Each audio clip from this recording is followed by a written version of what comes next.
Iye mimauya kumuna mato. Matenderwa ne anatsenyu. Uye kusosangana ne usha wake mwali baba. Uyu usha wakazi ni wanu watema.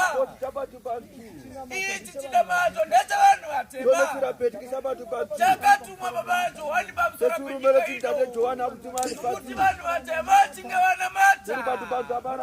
Hano wachipira kuenda kudenga. Ganzi ni kukwasa ini nyanyazi ya mpedeko. Ino penyera wanu watema. Wakana mata iye marumwesuro. Wakuna Abrahama Isaka na Jacobo. Kasua imanano watema. Iye mimakani wane mbiri yake Joani. Wakatumiwa ushe kumabulenesu. Nasika na mchigama na mata. Uchaone kwa pakati pe uso wenyu. Mbiri yake mwali baba.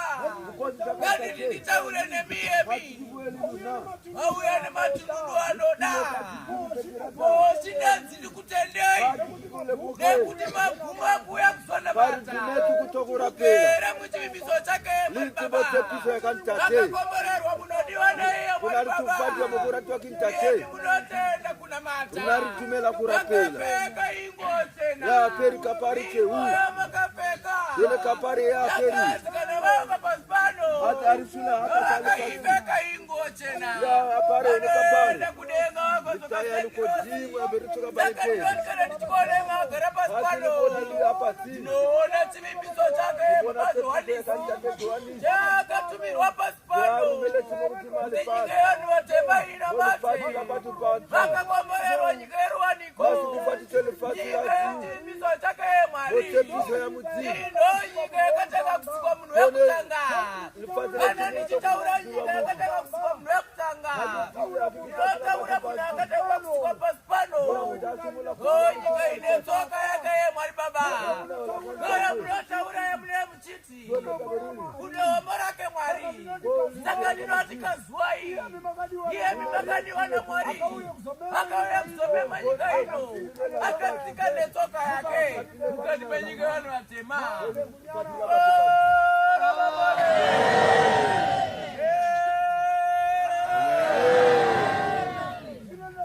Nilonda tenderwa na baba. Iye misomaka kwa mdakula mata.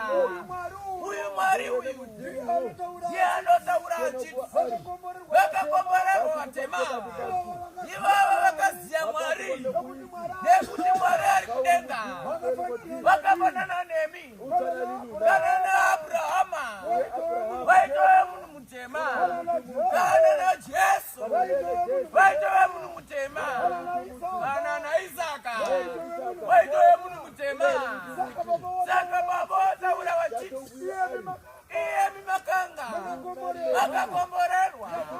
Nanasi wakakomborerwa. Azisaka sakisa. Ispiritame pakati penyu. Inotila katama pakati penyu. Neuchenjerwe paspano. Iri buku. Yamunoti paipere. Inauze wanu watema. Zakanga nyora wayemi. Zakanga zingano zenyu. Zamainzi mugare mujifundwa.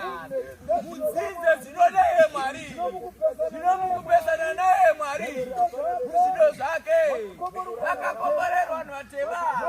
Mwari mwesiwa pakutendela mwari. Wakapotendela naye mwari uyu. Achigara paspano. Asatenda kudenga. Zakapaboniti. Enda unowakwazisa. Ava veruzi. Vanu watema. Wakadiwa nemudzimu unoera. Rubora mamore. Haleluya. Saka babonyo wanitendera. Wati. Enda unowataurira. Iye mimakadiwa nemudzimu unoera. Sanjakopo. Wakabara wana 12. Roza kaita matenda. Wari kudenga kuna mwari. Nemudzikorino watema. Wakatanga mana mata china mato ichi. Wakachina mata muchitora mbuku. Wakagara kapambwa na wachena. Wakauya nyika ino. Wakauya nyika ino. Wakashika muchina mata. Asi wakazia. Ava vano ava. Kuti tirapambe pfungwa dzavo tinovapamba nechitendero. Vamapiwa chitendero chisiri chenyu yemimi, makapiwa chitendero chavakauya nacho. Ichi chitendero chekupamba pfungwa dzenyu musazive zviro zvakaye Mwari.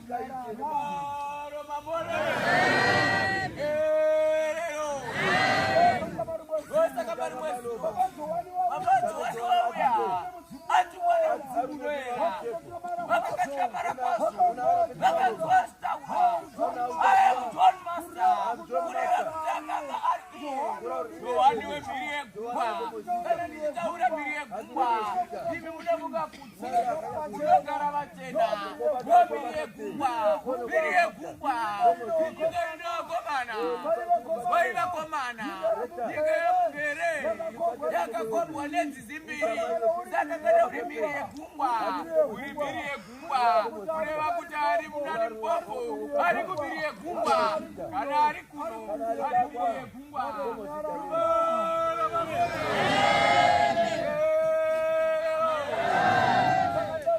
Saka nanzina baba vanhu vatema mukuombera kwenyu muchikudzai zita vaivakomana nevasikana.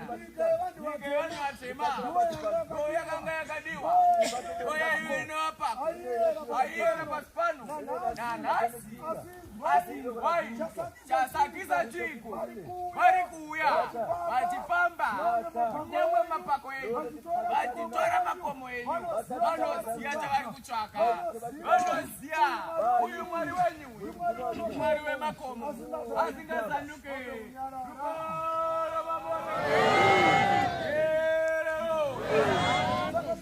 Saka ndandinaye Mwari Baba ndiuye seyeuchidzi mukati menyu yemi mukunamata kwenyu iribosa iri ngerakeye Mwari Baba vakagagarira kuti mugogomorerwa vanhu vatema munondipisa tsitsi pamusoro penyika ino nekuti kana ndakatarira kurarama kwenyu kwamunoita munopisa tsitsi. Seiko muchipisa tsitsi vaivakomana nevasikana? Ndikatarira nhasi pasi pano hakuna nyika yakakomborerwa senyika yevanhu vatema.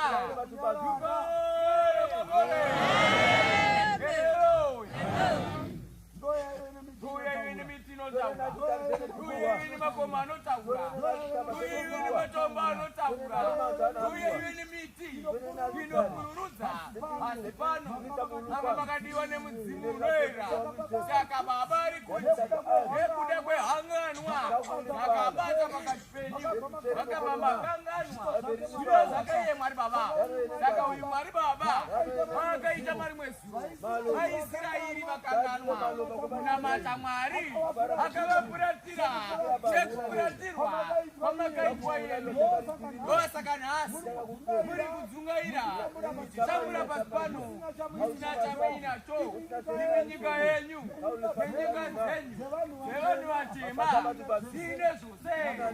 Rukara mamore erero rukara mamore erero rukara mamore rukara mamore erero inyika yamugere unyika yechivimbiso yakadiwa naiye Mwari. Vapa kutanga vaivakomana nevasikana kana naNoa vakatomboirarama ari munyika ino. Saka ndiri kuti unyika ine zvinhu zvakaiye Mwari inoziyemi namatai muzvinhu zvake muchengetwe naMwari uyu. Zviri kuti kudiko vaivakomana Baba Johani atumwa akanzenda unoyeutidza. Saka Johani chiko muyeutidzi vakomana wenhau yake yeMwari Baba wemhepo yekuenda kudenga yekuti kana mafa munoenda kudenga. kudenga kunorongedzwa zvakadini. Waiwa komana, waiwa sikana, kana naJesu nemusi wakafa akatongovigwa murinda, uma akavigwa. Inyika dzipiko, inyika ipiko, ine ninga vakomana, inyika yevanhu vatema, ruvara mamore.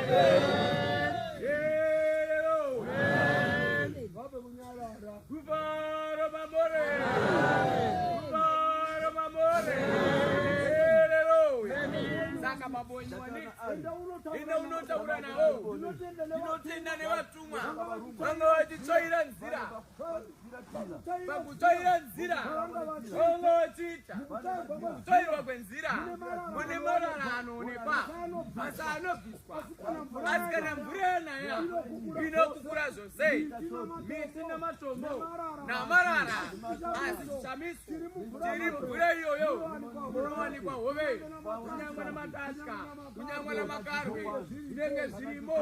Anoda kutsvaka kurarama anogona kurarama mvura iyoyo, iyo ine tsvina. Ruvara mamore, ruvara mamore, ruvara mamore. Makanga makakomborerwa, pamakanga muichiri nemotsi musoro yenyu, makanga muchiziya zvinoda yeMwari. Waiva komanai, waiva nebaba. Ndinotaura ndichiti Mwari mwezuko vatena vasati vauya, ivo vanhu vatema vainamata musika vanhu, vaitoziya vaine motsi vaiyerera. Kana naJesu vaitove nadzo, vaitove nemotsi.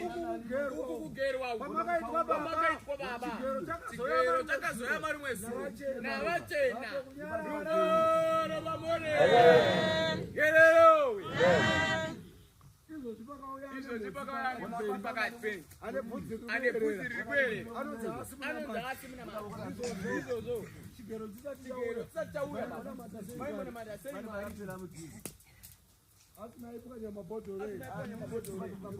Ekugera musoro akanga asati apo. Ndiri kuti ndinoda kufundwa zvakanaka vakomana. Nauya ndiri kutaura ndichiti waiva nababa, pane chimwe chete chinodiwa pakati penyu, zvino zvenyu emi vakadzi nemudzimu unoera. Ava vanhu vatema vakaziya zvino zvakaye Mwari baba vanochengetwa nemudzimu unoera. Uyu muzimu wakauya pasi pano wakambotaura mumadzitateguru enyu. Iwo muzimu wakati waera wakashedza denga rakasangana nepasi pano, wakaitwa kudenga wakaitwa pasi pano. Saka mumatenga iwaya anokwana 12 savana vaJakobho, rimwe nerimwe rinotove nezita raro. Kune vanopinda mudenga nekururama, kune vanopinda mudenga nekugona kunamata, kune vanopinda mudenga nekuombekwa, kune vanopinda mudenga nekumudza vabereki, kune vanopinda mudenga nekubereka vana, kune vanopinda mudenga nekukudza mai kana baba wake.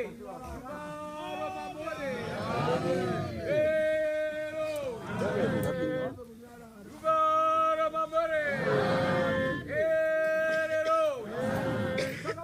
saka baboni inotaura vanhu vatema, chinosakisa vanhu vatema varambe vachitambura pasi pano. Havana rutendo mukati mematundu avo, havaziye Mwari wavanonamata. Saka ndiye Mwari wandatumwa kuti ndikuudzei Mwari wamadzibaba enyu akambonamatswa naAbhurahama pamusoro penyika ino. Saka ndiri kuti ipo Abhurahamu asati abereka hama dzake pamusoro penyika ino waitonamata. Baba wake patera vaitopira mudzimu sezvinoita madzibaba enyu zvaipira mudzimu patera. Abrahama wakaramba akati ndaudzwa chivimbiso chandanyi ndigotevedza ndobva anamata kuna Mwari wakasika denga nenyika naAbrahama akanamata patera akazoenda kudenga nanhasi itori ngirosi.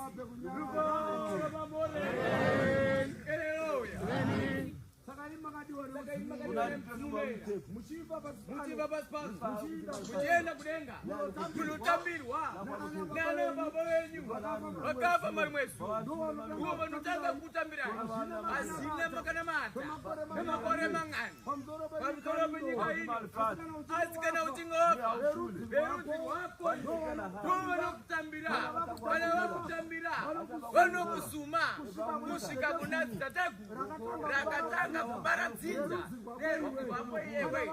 Kana vapedza vanokubvunza iyewe wakanga uchiiti pasi. Kana wainamata unosungwa kuwana mati, unotakurwa nengirosi dziripo kudenga dzakamirira kutakura vakava vachinamata kuinda kuparadhiso yake yeMwari Baba. Iyi nzvimbo iyi yeipiko vakomana? Iteererei vakomana pamusoro penyika ino. Dai vakafa vaidzoka vaikudzai vakaita nyika iyi. Iyi nyika iyi munofunga kuti denga riri kumakore uku? Aiwa handizvo vakomana, denga ramuchagara riri pasi pano. Ruvaro mamore. Haleluya. Ruvaro mamore. Munokundwa nemunhu anokana dombo unoenda kudenga asi ndodzoka pasi pano nemweya wako. Kana ukafa unoenda kudenga wadzoka pasi pano nokuti ndo pane paradise. Rufara vavore, rufara vavore. Saka iripi manga makakomborerwa pamakavakirwa maZimbabwe wakaendapo. Kana mukaendapo munotarira pamusoro pano vakomana pane chiripo pamusoro pemaZimbabwe pakanga pachimirirwei paikishirikana yauya kuzomara ipa yotaurira vana zvinodiwa naMwari yodzokera kudenga yoenda kudenga. Kana yaenda kudenga vari pasi pano vogopiwa njere dziripo dzamunadzo nhasi dzakabva kudenga. Saka ndiri kuti inzwai vakomana, munhu wakatanga kudzinza pasi pano waitova munhu mutema. Zvino ndinotoona imi kana muchida kutsvaga njere munoenda kuchikoro kunodzidza kuyunivhesiti. Asi kana ndikatarira hakuna munhu akaenda kuyunivhesiti akauya achibva kuyunivhesiti achibva apfuma. Rufara vavore, rufara vavore. Haleluya. Vese vamunoshandira iyi kuzepuza vanoshandira haana kana dhigiri asiyo wakadzidza. Rufara vavore, rufara vavore. Haleluya. Makaenda kuchikoro kunofundwa kwiza ine makumbo matatu. Zvinokupe izvozvo mwana womujudha anoti kana angodzidza kunyora zita rake anodzidzwa kuchengeta Mwari. Rufara vavore, rufara vavore. Rufara vavore, rufara vavore. Ndosaka muchiona munhu anenge achidzidhokta kureva kuti chitupa chakanyorwa chaakapiwa musi waanofa akunovigwa kwamureva nemumba macho bhokisi raana harigone kupinda. Rufara